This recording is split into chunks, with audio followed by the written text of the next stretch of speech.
ಗುರುಜಿ, ನಾನು ಹೇಳ್ತಾ ಇದ್ದೆ, ನಾವು ಮಾಡುವಂತಹ ತಪ್ಪಿಗೆ ಪ್ರತಿ ಬಾರಿಯೂ ಕೂಡ ದೇವರನ್ನ ದೂಷಿಸುವಂತಹ ಕೆಲಸವನ್ನ ಮಾಡ್ತಾ ಇದ್ದೇವೆ. ಜೊತೆಗೆ ಹಿರಿಯರು ಮಕ್ಕಳಿಗೆ ನೀನು ಏನೇ ಮಾಡ್ತಾ ಇದ್ರು ಕೂಡ ದೇವರು ನಿನ್ನನ್ನು ನೋಡ್ತಾ ಇದ್ದಾನೆ ಅನ್ನೋದನ್ನ ಹೇಳಿರ್ತಾರೆ. ಆಗ ಮಕ್ಕಳಿಗೂ ಕೂಡ ಹಾಗಾದ್ರೆ ದೇವರು ಎಲ್ಲಿದ್ದಾನೆ ಅನ್ನುವಂಥ ಪ್ರಶ್ನೆ ಮೂಡೋದು ಸಹಜ. ನೀವೇನು ಹೇಳ್ತೀರಾ ಗುರುಗಳೇ? ಹರಿ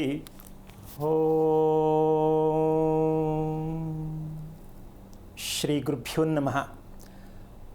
ಹಾಗಿದ್ಮೇಲೆ ನಮ್ಮ ತಪ್ಪು ಯಾವುದು ಅಂತ ನಾವು ಕಂಡುಹಿಡ್ಕೋಬೇಕು.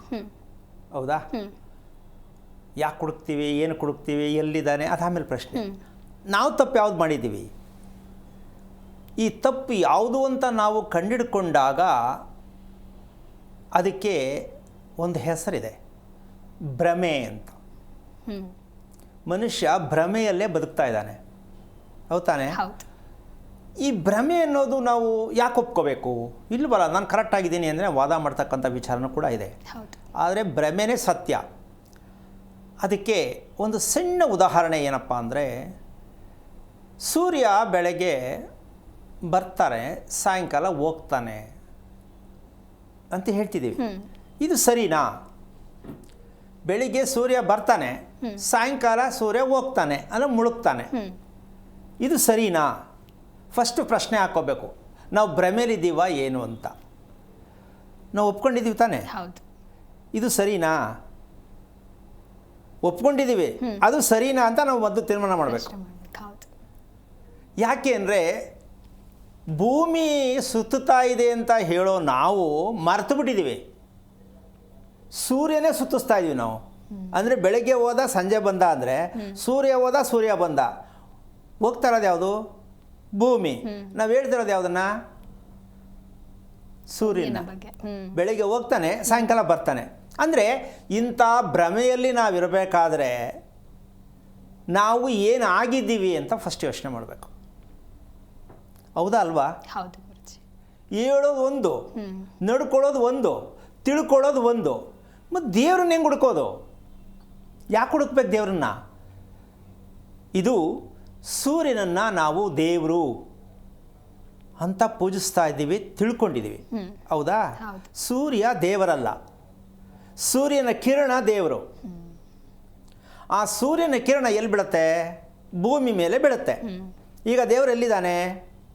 ಭೂಮಿ ಮೇಲೆ ಇದ್ದಾನೆ. ಈಗ ನಾವೆಲ್ಲಿ ಹುಡುಕಬೇಕು?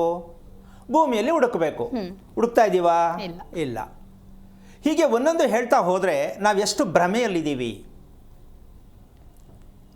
ಹಾಗಿರಬೇಕಾದ್ರೆ ನಾವು ಯಾಕೆ ಭ್ರಮೆ ನಮಗೆ ಬಂತು ಅಂತಕ್ಕಂಥ ವಿಷಯಕ್ಕೆ ತಗೊಂಡಾಗ, ಮನುಷ್ಯ ಭ್ರಮೆಯಲ್ಲಿ ಇದ್ದಾನೆ, ಸತ್ಯ. ಅದಕ್ಕೆ ಉದಾಹರಣೆ, 1 ಸೆಕೆಂಡಿಗೆ ನಮ್ಮ ಮೆದುಳಲ್ಲಿ 1 ಸೆಕೆಂಡಿಗೆ 1,00,000 ವಿಚಾರಗಳು ಪ್ರಿಂಟ್ ಆಗತ್ತೆ. ಒಪ್ಕೋಬೋದಲ್ಲ? ನಮ್ಮ ಮೆದುಳಲ್ಲಿ 1 ಸೆಕೆಂಡಿಗೆ. ಅದೇ ರೀತಿ ನಮ್ಮ ಹೃದಯದ ನಾಡಿಗಳನ್ನು ಬಿಚ್ಚಿಟ್ರೆ 1,00,000 ಕಿಲೋಮೀಟರ್ ಉದ್ದ ಹೋಗುತ್ತೆ. ನಮ್ಮ ಹೃದಯದ ನಾಡಿಗಳನ್ನು ಬಿಚ್ಚಿ ಸೇರಿಸಿದರೆ 1,00,000 ಕಿಲೋಮೀಟರ್ ಉದ್ದ ಹೋಗುತ್ತೆ. ಇವೆರಡನ್ನು ನಾವು ತಿಳ್ಕೊಂಡ್ರೆ ನಮ್ಮ ಬದುಕು ಸಾರ್ಥಕವಾಗತ್ತೆ. ಹೃದಯದಲ್ಲಿ ವಾಸ ಮಾಡುತ್ತಿರುವ ಭಗವಂತ ಅಂತ ಹೇಳುತ್ತಿರುವ ನಾವು, ಹೌದಲ್ಲ, ಒಪ್ಕೊಂಡಿದ್ದೀವಲ್ಲ? ಭಗವಂತ ಎಲ್ಲಿದ್ದಾನೆ? ಹೃದಯದಲ್ಲಿದ್ದಾನೆ. ಹಾಗಿದ್ದ ಮೇಲೆ, ಹೃದಯದಲ್ಲಿದ್ದ ಮೇಲೆ ನೀವು ಹುಡುಕೋ ಕೆಲಸ ಏನು? ಸರಿನಾ? ನೀವೇ ಯೋಚನೆ ಮಾಡಿ. ಆಮೇಲೆ ಈ ವಿಷಯ ಕೇಳಿದಾಗ ನಿಮ್ಗೆ ಅನಿಸುತ್ತೆ, ಇದೇನಿದು ಇಷ್ಟೊಂದು ವಿಚಿತ್ರವಾಗಿದೆಯಾ ಅಂತ ಅನಿಸುತ್ತೆ. ವಿಚಿತ್ರ ಅಲ್ಲ, ನಾವು ಕೇಳಿಸ್ಕೊಂಡಿರೋದೇ ಸರಿ ಇಲ್ಲ, ನಮ್ಮ ಬದುಕೇ ಸರಿ ಇಲ್ಲ. ಯಾಕೆ ಅಂದರೆ ನಾವು ಭ್ರಮೆಯಲ್ಲೇ ಇದ್ದೀವಿ.